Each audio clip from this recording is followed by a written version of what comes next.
नमस्कार दोस्तों, आपका बहुत-बहुत स्वागत है आद्या क्लासेस की इस ऑफिशियल यूट्यूब चैनल पर। तो दोस्तों, जैसा कि आप जानते ही हैं कि आरआरबीज़ के अपकमिंग एग्ज़ाम्स के लिए हम पढ़ रहे हैं हमारी एक सीरीज़ दिव्यास्त्र और इसी दिव्यास्त्र में हम आ पहुँचे हैं मौलिक या अधिकार यानी कि फंडामेंटल राइट्स पर।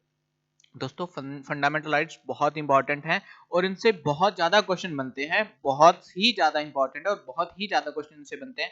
तो चलिए आज इसी सीरीज इसी जर्नी को कंटिन्यू करते हैं और देखते हैं आज हमारे लिए क्या है। दोस्तों हमने पिछली वीडियो में 17 तक पढ़ लिए थे, आज हम 18 से कंटिन्यू करेंगे। जैसा कि आप जानते हैं कि रोज हम 3 अनुच्छेद यानी कि 3 आर्टिकल ही पढ़ते हैं। तो देखो 18 आर्टिकल क्या कहता है। आर्टिकल 18 कहता है उपाधियों का अंत। कैसे? उपाधियों का अंत।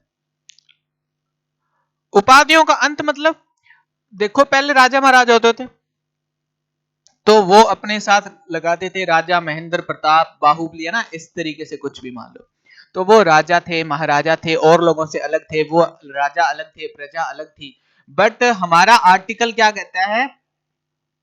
इक्वालिटी, विधि के समक्ष समानता, कि कोई ऊंचा नीचा नहीं है ना। 14 आर्टिकल में मैंने आपको बताया था कि अब सारे भारतवासी एक ही हैं। तो इस बात से फिर ये आइडिया आया कि मतलब जब तक ये राजा रहेंगे, ये प्रजा रहेगी, तब तक ये भावना कैसे आएगी। तो गवर्नमेंट ने उपाधियों का अंत कर दिया। अब इसके अंदर कुछ प्रावधान किए, है ना, जैसा आप देखते हैं कि वो कर्नल है, वो जर्नल है ना, बहुत सारी चीजें हैं। तो देखो उपाधियां दी जाती हैं, इसके अंदर 3 प्रावधान किए गए। कितने प्रावधान किए गए? 3 प्रावधान, 3 रूल्स बनाए गए। कौन कौन से? फर्स्ट जो रूल है वो है कि जो स्टेट है, स्टेट में हम सारी, आपको मैंने स्टेट की परिभाषा बताई थी आर्टिकल 12 में, कि राज्य सेना या विद्या संबंधी, है ना, कर्नल जनरल की दे सकता है, कोई दिक्कत नहीं है। विद्या संबंधी उपाधि के अलावा, विद्या संबंधी उपाधि के अलावा और कोई उपाधि नहीं देगा। उपाधि के अलावा अन्य उपाधियों का अंत, अन्य का अंत कर दिया। ऐसा नहीं है कि राजा महेंद्र प्रताप सिंह बाहुबली पधारे हैं, सावधान, ऐसा कुछ नहीं है, सारे एक ही हैं। और राजा है तो अपने घर होगा। सेना, कर्नल, जनरल, ब्रिगेडियर, लेफ्टिनेंट, ये उपाधियां होती है सेना में। विद्या की डॉक्टरेट की उपाधि आपने सुनी होगी, डॉक्टर एपीजे अब्दुल कलाम, क्या वो ऐसे चीर फाड़ करने वाले डॉक्टर थे? कि डॉक्टर अमर्त्य सेन है। आपके आसपास भी बहुत सारे आपके प्रोफेसर है ना, वो डॉक्टर होंगे। तो वो डॉक्टरेट क्या है? एक मानद उपाधि है, एक उपाधि है जो विश्वविद्यालय द्वारा दी जाती है, कुलपति के द्वारा हमें दी जाती है। तो विद्या संबंधी दे सकता है, सेना संबंधी दे सकता है, और जो रियल के डॉक्टर होते हैं, चीर फाड़ वाले डॉक्टर, है ना, मान लो कुछ भी, कोई एक्स डॉक्टर एक्स है मान लो, तो ये भी पढ़ाई करके ही डॉक्टर की उपाधि लेते हैं। तो इन ये भी किस में आती है? विद्या संबंधी। दूसरी जो शर्त रखी गई वो रखी गई कि भारत का कोई भी नागरिक विदेश से ऐसे उपाधि नहीं प्राप्त कर सकता, कि भारत का कोई नागरिक विदेश से कोई उपाधि नहीं ले सकता। विदेशी उपाधि कट कर दिया इसको, विदेशी उपाधि के क्या करा? कट। ऐसे नहीं है कि उपाधि आपको फिर इससे पहले परमिशन लेनी पड़ती है, प्रोसीजर फॉलो करने पड़ते हैं, है ना। ऐसे नहीं है कि आप विदेश वालों ने कह दिया कि जी, श्रीलंका वालों ने कह दिया कि आप आ जाओ बिंद्रा साहब, आपको दे देते हैं, ऐसा नहीं है। फिर वो उसके लिए परमिशन लेनी पड़ती है, तब जाके फिर वो उपाधि मिलती है ना। जैसे ग्रैंड ऑर्डर है, नाइट है, मतलब हमारे जैसे प्रधानमंत्री को भी जो उपाधियां मिली है वो भारत के राष्ट्रपति की सहमति से मिलती है। भारत का ऐसा नहीं है कि कोई भी नागरिक जाके ले लेगा उपाधि। तीसरा जो इसमें प्रावधान किया गया दोस्तों, कि यदि कोई राज्य, यदि कोई नागरिक राज्य में लाभ अथवा विश्वास, लाभ मतलब गवर्नमेंट सर्विस, या विश्वास यानी कि पॉलिटिक्स में विश्वास का पद, ये ऐसे लिखा हुआ है, विश्वास का पद धारण करता है, क्या तो गवर्नमेंट सर्विस में है, या मान लो वो पॉलिटिशियन है, धारण करता है, मंत्री है, कोई संत नेता है, तो राष्ट्रपति की पूर्व सहमति बिना उपाधि नहीं ले सकता। पूर्व सहमति बिना उपाधि नहीं ले सकता। उपाधि नहीं ले सकता। यानी कि अगर वो कोई मंत्री, मान लो वो कोई मंत्री है या गवर्नमेंट आईएएस ऑफिसर है और उसको कोई विदेश से उपाधि लेनी है, विदेश से, तो उसको क्या करना पड़ेगा, पहले प्रेसिडेंट को पूछना पड़ेगा कि जी मैं जा रहा हूं विदेश, मुझे ये उपाधि मिल रही है, अगर आप सहमत हैं, आप अनुमति देते हैं तो मैं ये ग्रहण कर लेता हूं। ठीक है। चौथा है, इसके अंदर डिटेल्ड बता रहा हूं थोड़ा ताकि आपको बहुत क्लियर रहे। मान लो एक आदमी है, सेम है ये प्रावधान, पर मान लो एक ब्रिटेन है, इसने फ्रांस पर कब्जा किया हुआ है और ये सरकार आपको कोई उपाधि देना चाहती है, यानी कि ब्रिटेन के अधीन है और आप क्या है, गवर्नमेंट सर्विस में हैं और आप हैं या और पॉलिटिशियन, फिर भी फ्रांस की सरकार आपको देना चाह रही है। आपने कहा, आप कहेंगे कि जी हम 3 पढ़ लिए, आपने ये तो नहीं कहा इसके अधीन है, ये दे रही है, हम इससे थोड़ी ले रहे हैं, तो भी आपको क्या करनी पड़ेगी, प्रेसिडेंट से क्या लेनी पड़ेगी, अनुमति, या क्या लेनी पड़ेगी, परमिशन। प्रेसिडेंट की परमिशन के बिना आप कोई भी विदेशी उपाधि नहीं ग्रहण कर सकते। इसमें 4 प्रावधान थे। मैं उम्मीद करता हूं कि ये बात आपको समझ आई होगी। सिंपल बता देता हूं, राज्य, सेना या विद्या संबंधी उपाधि के अलावा बाकी कोई उपाधि नहीं दे सकता। ऐसे नहीं बोल सकता राजा महिष्मती के सम्राट आपके होने वाले अमरेंद्र बाहुबली, ऐसा कुछ नहीं है, सारे समान है। दूसरा, भारत का कोई भी विदेशी नागरिक विदेशी उपाधि डायरेक्ट नहीं ले सकता ऐसे। ठीक है। तीसरा है कि अगर कोई लाभ या विश्वास के पद के अधीन है, यानी कि गवर्नमेंट सर्विस में लाभ है, विश्वास यानी कि पॉलिटिशियन है, मंत्री है कोई, तो वो गवर्नमेंट से अगर वो उपाधि लेना चाह रहा है, उसको मिल रही है, तो उसको पहले प्रेसिडेंट से क्या लेनी पड़ेगी, परमिशन। चौथा, कोई आदमी ब्रिटेन, उसने किसी देश पर कब्जा कर रखा है, कोई छोटे से, और वो देश किसी को देना चाहता है, तो भी प्रेसिडेंट से पहले अनुमति लेनी पड़ेगी। तो ये हमारे कुछ रूल्स हैं। ये बहुत बहुत इंपॉर्टेंट है दोस्तों। अनुच्छेद 19 स्वतंत्रता का अधिकार, बहुत ज्यादा क्वेश्चन पूछे जाते हैं, ऐसे स्टार लगा लो, कुछ 4-5 दिए बना लो, कुछ भी करो, बट इसको याद करो, बहुत इंपॉर्टेंट है ये, इससे बहुत क्वेश्चन पूछे जाते हैं। देखो, अनुच्छेद 19 का सबसे ज्यादा दुरुपयोग भी आज के टाइम में किया जा रहा है और सबसे ज्यादा सदुपयोग भी आज ही के टाइम किया जा रहा है। इसके अंदर है, सबसे पहले है बोलने का अधिकार है, बोलने की स्वतंत्रता। मान लो बोलने की स्वतंत्रता, बोलने की स्वतंत्रता किस संबंध में है, ऊपर लिखा हो ना स्वतंत्रता का अधिकार, किस संबंध में अधिकार है, में अधिकार कितने प्रकार की, पहला क्वेश्चन बनता है 6 प्रकार की स्वतंत्रता है। कितने प्रकार की है, 6 प्रकार की स्वतंत्रता है। जैसा कि कंगना रनौत ने कहा कि पाकिस्तान बना रखा है मुंबई, वो कुछ भी बोल रही है, उसके मन में आ रहा है कि ये लड़के तो रोजगार लेने के लायक ही नहीं है। जैसा कि मुलायम सिंह यादव ने कहा था कि हो जाती है लड़कों से गलती, अब तुम क्या उन्हें जेल में डाल दोगे, तो ये सारी किसके अंदर है, इसके अंदर है। इस वजह से लोग इसका दुरुपयोग कर रहे हैं। जैसा कि हमारी सुश्री कंगना रनावत जी, जो कि अभी माननीय सांसद है, उन्होंने कहा था कि भारत देश को आजादी 2014 के बाद मिली थी, 2014 के बाद मिली थी, तो ये गलत होगी सिस्टम। ठीक है।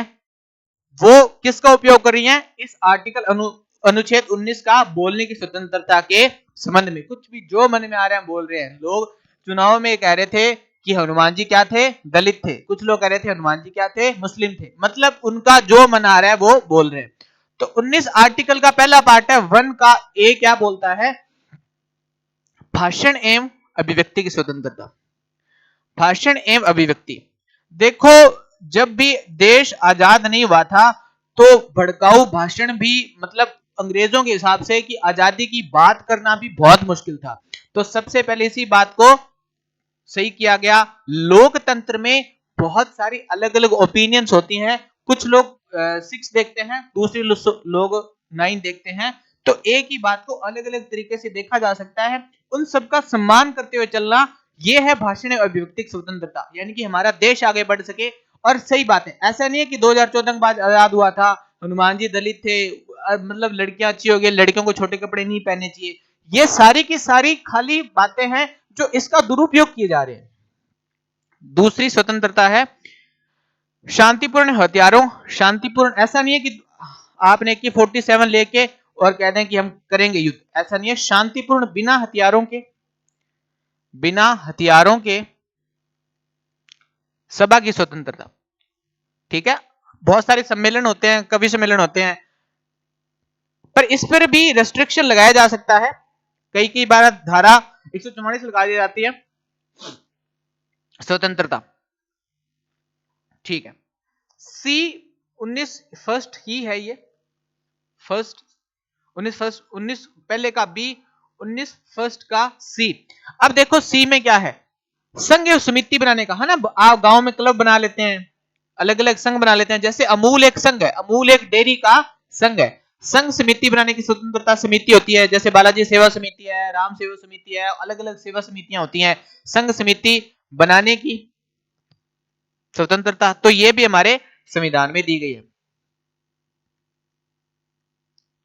तीसरा आ गया डी, 19 वन ही चल रहा है। डी में क्या आ गया, भारत के राज्य क्षेत्र में घूमने का अधिकार। अब ऐसा नहीं है कि मान लो आप पंजाब में रहते हो और कोई राजस्थान आप एंटर करो, ऐसा नहीं है कि आपको वीजा दिखाना पड़ेगा, आप भारत में हर जगह घूम सकते हो। पहले जम्मू कश्मीर में हम पे जाने पे इनर लाइन परमिट था, पर जब से ये मोदी गवर्नमेंट आई है, इन्होंने फिर भारत का अभिन्न अंग बना दिया, अब हम जा सकते हैं इजीली।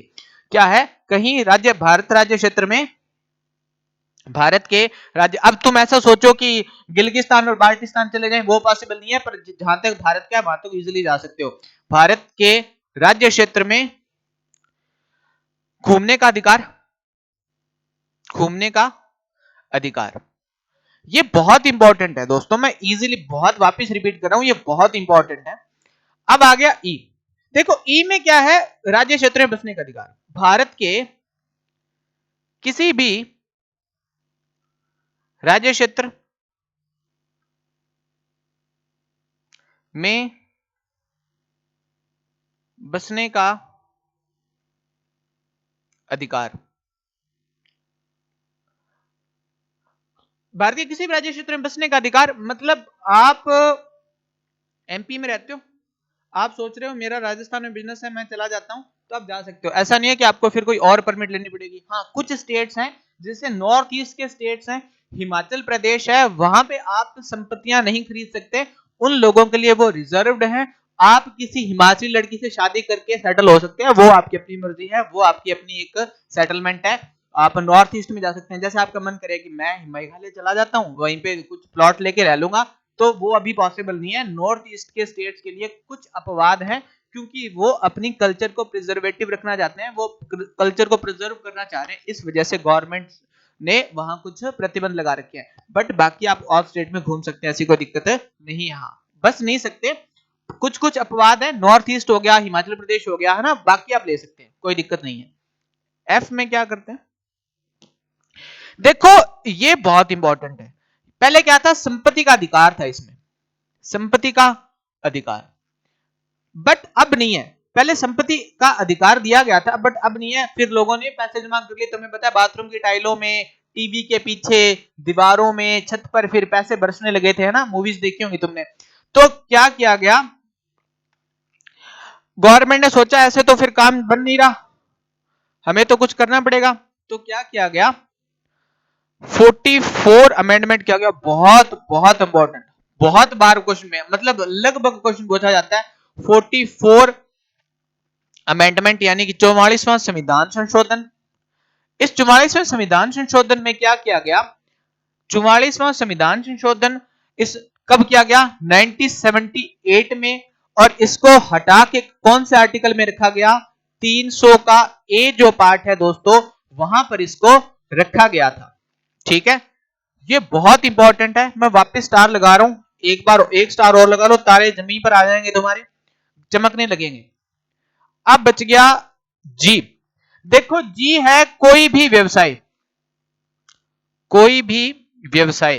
देखो पहले ऐसा होता था, कुम्हार का बेटा कुम्हार, लोहार का बेटा लोहार, सुनार का बेटा सुनार, बट नहीं, फिर ऐसा बंद किया गया। कोई भी व्यवसाय वृत्ति, है ना, आप मान लो आपके पापा का बिजनेस है टीवी का, और वो आपको बोले कि बेटा ये टीवी का बिजनेस कर लो, इसके अलावा क्या तो देख लेना, टांगे तोड़ दूंगा, बट आप संविधान में इसको क्लेम कर सकते हो, ये आपका मौलिक अधिकार है। आप कोर्ट में जा सकते हो कि जी मैं तो टीवी का बिजनेस नहीं करूंगा, मुझे तो गवर्नमेंट जॉब की तैयारी करनी है, मुझे गवर्नमेंट जॉब लगनी है, तो आप इसको क्लेम कर सकते हो कोर्ट में। ठीक है, क्योंकि मौलिक अधिकार क्या है? वाद योग्य है।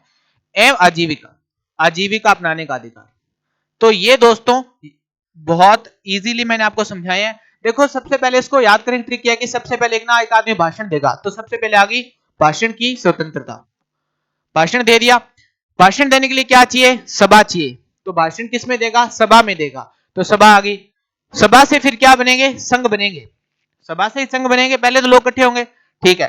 फिर वो क्या निकलेंगे? उस भवन से बाहर निकले और फैल जाएंगे पूरे राज्य, पूरे भारत में, ऐसे घूमेंगे घूमेंगे। फिर वो घूम के उनको पता चलेगा कि हमें तो बचना पड़ेगा, फिर वो बस जाएंगे, जाके बस जाएंगे। फिर वो वहां पे पहले तो वो संपत्ति इकट्ठी करते, पर अब ये मौलिक राइट नहीं रहा, तो फिर वो क्या करेंगे? वहां पे जाके कहते संपत्ति तुझे आप इकट्ठी करने नहीं देते, तो अब क्या करें? कोई भी काम करेंगे। ऐसा मतलब सबसे पहले एक सभा होगी, आदमी क्या करेंगे? भाषण देंगे। भाषण किसको देंगे? सभा को देंगे। तो दूसरा आ गया सभा वाला। सभा से क्या बनेगी? फिर संघ बनेंगे, समिति बनेगी, ठीक है। समिति बना के वो बोलेंगे जी क्या करें? कहते बाहर निकलो, बाहर निकल के घूमेंगे। तो घूम घूम के देखेंगे कि ठीक है जी, ओके। घूमने के बाद फिर उनको लगेगा ठीक है, जिसको जो जगह पसंद आएगी वहां बस जाएगा। बस के फिर वो अब तो संपत्ति का अधिकार हटा दिया, कौन से अनुच्छेद में? 44 संविधान संशोधन 1978 में। कौन से में रख दिया? 300 में। कहता जी संपत्ति तो इकट्ठी नहीं कर देते, चलो कोई नहीं, चलो क्या करो फिर? कोई काम कर लो। तो आ जाएगी व्यवसाय वृत्ति की, आजीविका की स्वतंत्रता। तो मैं उम्मीद करता हूं दोस्तों आपको ये बात समझ आई होगी और आप पूरी तरह से अच्छे से पढ़ रहे होंगे, समझ रहे होंगे, खुश होंगे, मस्त होंगे।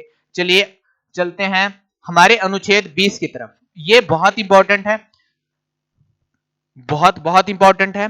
अपराधों के संबंध में, अपराधों के लिए, अपराधों के लिए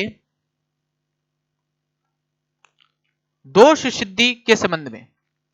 देखो ये इतनी भारी भारी टर्म्स हैं, बट मैं तुम्हें इजी कर देता हूं।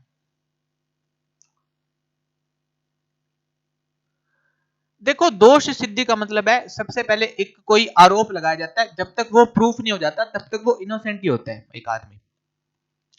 पहले क्या होता था?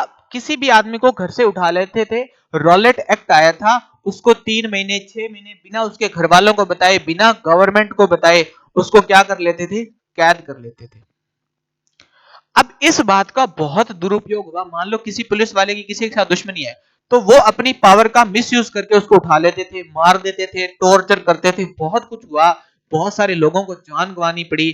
तो जब संविधान लिखा गया, क्योंकि हमारे स्वतंत्रता सेनानी ऐसे ही टॉर्चर कर करके काला पानी की जेल में, पता नहीं वो जो लोग हमें पता है वो बहुत कम है, कितने ही लोग होंगे जो बिना कुछ नाम किए, जिनका इतिहास में कहीं नाम भी दर्ज नहीं है दोस्तों, वो आज की डेट में हमारी भारतीय इस स्वतंत्रता की नींव है, उन लोगों को मार दिया गया, भूखा रख के, टॉर्चर करके, यातनाएं दे दे के। तो ये जिस आज स्वतंत्रता में हम बैठे, हमें धन्यवाद करना चाहिए।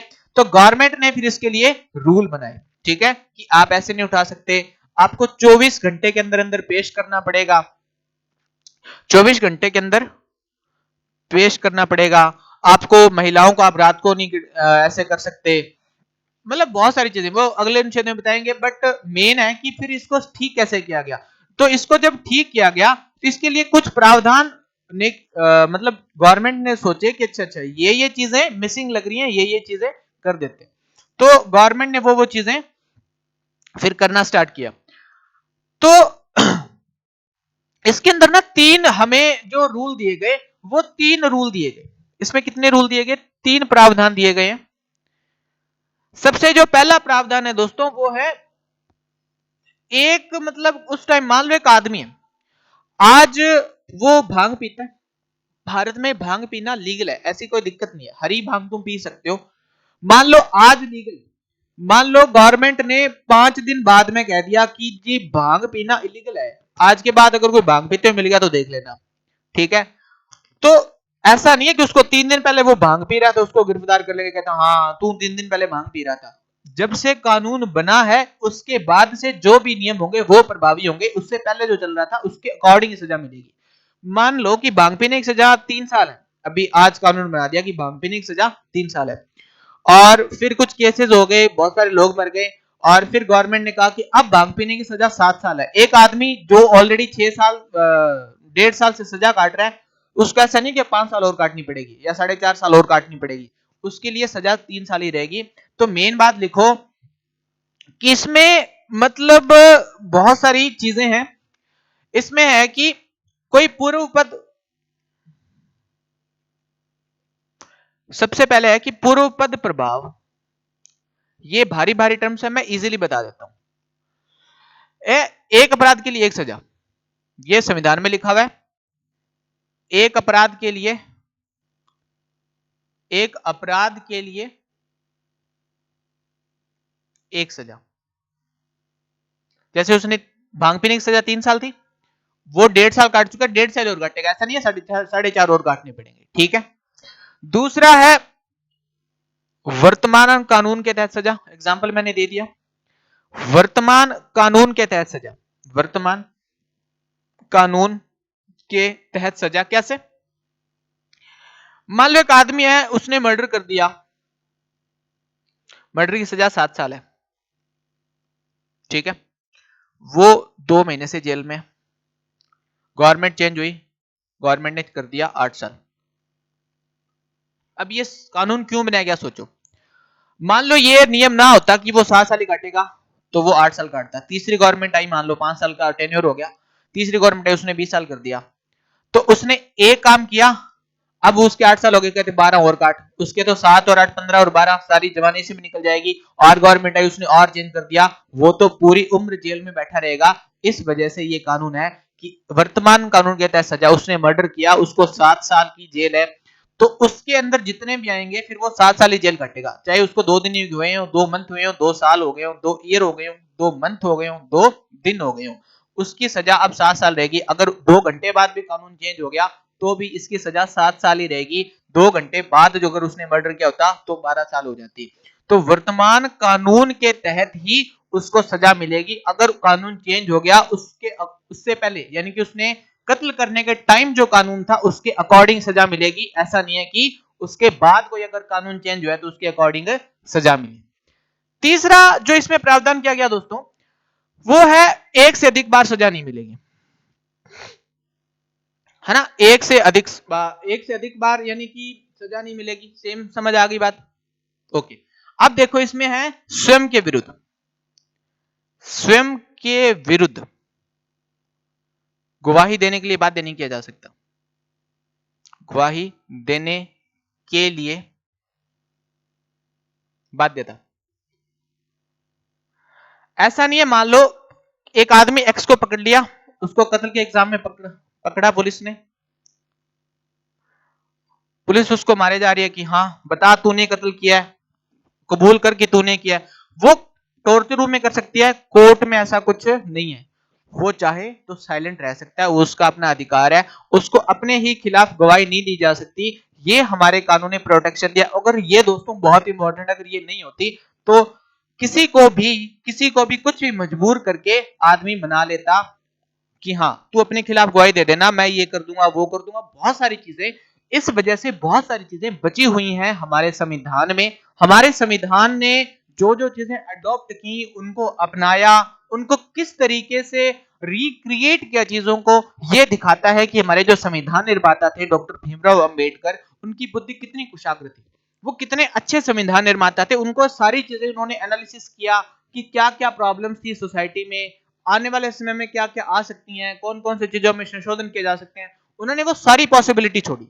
ठीक है, तो मैं उम्मीद करता हूं कि आज का सेशन आपको पसंद आएगा। आप अगर आपको पसंद आए, आप अपने दोस्तों यारों मित्रों के साथ शेयर कीजिए। खुश रहिए, मस्त रहिए, स्वस्थ रहिए दोस्तों। मिलते हैं नेक्स्ट क्लास में।